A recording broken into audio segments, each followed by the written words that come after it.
Entonces, bueno, básicamente, ¿quién es Frank Drake? Bueno, Frank Drake realmente fue es un científico, un astrónomo que realmente trabajó pensando mucho en el enfoque de encontrar vida alienígena, ¿no? Vida como nosotros queremos encontrarla, ¿no? El morbo del cine, en fin, la televisión. Todos ellos se han enfocado mucho como a vendernos esa idea, ¿no? Pero si vamos a hablar netamente de la ecuación de Drake, es una fórmula que nos permite, digamos aquí la podemos detallar un poco más de cerca, poder hallar como tal una probabilidad matemática de encontrar civilizaciones que estén con un estado tecnológico similar al nuestro y que en este momento estén emitiendo señales de radio, ¿no? Se considera que como O tal la superior, radio. ¿no? Como en este Exactamente. superior. Así es, entonces, si hablamos netamente de los factores, bueno, aquí simplemente vemos que n va a representar, en este caso, el número de civilizaciones que podrían existir. Él simplemente es una fórmula muy sencilla, en donde a través de una serie de múltiplos, él podía hallar ese cálculo de probabilidad de acuerdo a algunos conceptos interesantes. Bueno, en este caso, R me va a representar el ritmo anual de estrellas que sean adecuadas, es decir, estrellas de tamaños no tan grandes, ¿vale? Que evidentemente permitan que la vida se desarrolle en una estrella que dure pocos millones de años, como las gigantes azules, ¿no? Que van en un momento determinado a desaparecer muy rápido, ¿no? F sub P es la fracción de estrellas que tienen planetas en su órbita. Es considerado, bueno, que prácticamente la mitad, o si no mucho más de este porcentaje de estrellas tienen planetas en su órbita y que están en una zona que puede tener cierta habitabilidad, ¿vale? En- Para hacer de pronto como un resumen, quizás para no leer como fragmento a fragmento, Ujú. me gusta hacer como una analogía que, o sea, pensado como en el número de estrellas que hay en nuestra galaxia, en la Vía Láctea, ¿no? Tenía el número que era cerca de 100.000 millones de estrellas que hay en la galaxia, pero creo que ese número se ha incrementado en los últimos años. Creo que ya está cerca de 300.000 millones, si no Así mal es, es. sí.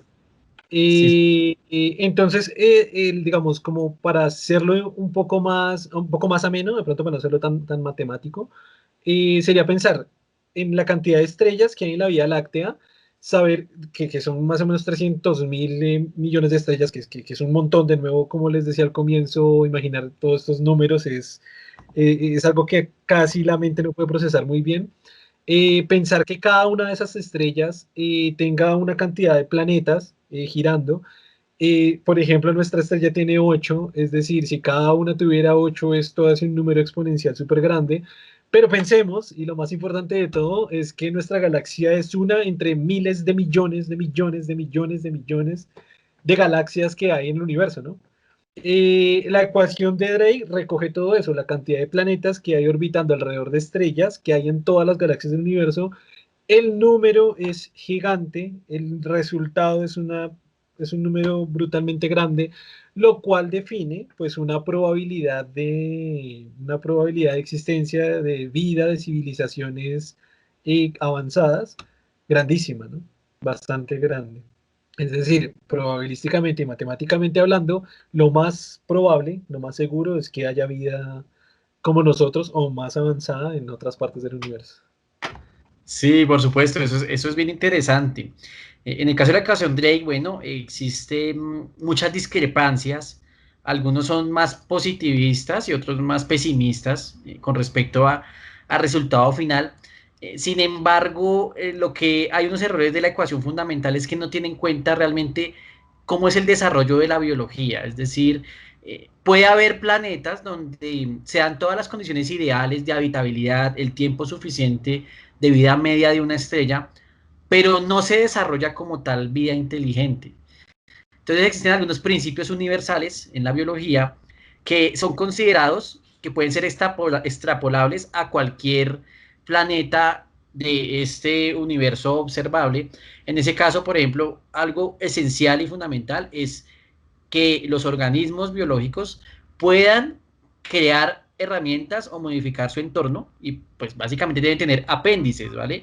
Entonces, las películas de ciencia ficción nos venden, bueno, todo muy humanizado, pero tenemos que tener en cuenta que cada planeta tiene su propia evolución, su propia historia.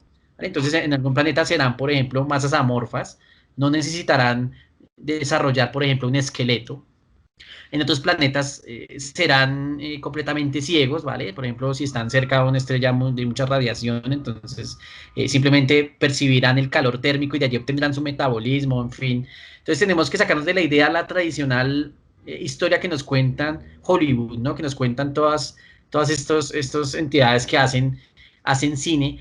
Tenemos que entender que existen unos principios básicos para que se pueda desarrollar vida inteligente, ¿vale? Entonces, uno de ellos es la presencia de pseudópodos o de extremidades, como ustedes lo quieran llamar, que permitan hacer herramientas. Si nosotros no hubiésemos tenido, si hubiésemos sido, por ejemplo, como unos gusanos, por más inteligencia, no podemos desarrollar la capacidad técnica.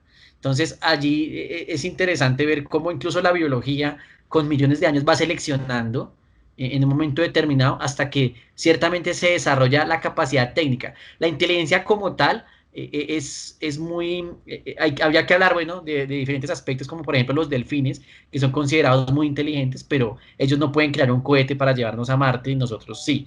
Entonces, aquí ya, bueno, habrá que teorizar muchas variables realmente, pero tenemos que tener en cuenta de que todo es una sumatoria, ¿no? De condiciones biológicas que desarrolla cada planeta y de darse ese salto evolutivo que es básicamente un premio a alguna de las especies del planeta para que primero desarrolle una conciencia colectiva, modifique su entorno y posteriormente, bueno, llegar a lo más ideal, ¿no? Que es llegar a las estrellas, ¿no? Ese es como el pensamiento pues superior que puede tener una civilización, por lo menos de origen biológico, pienso yo.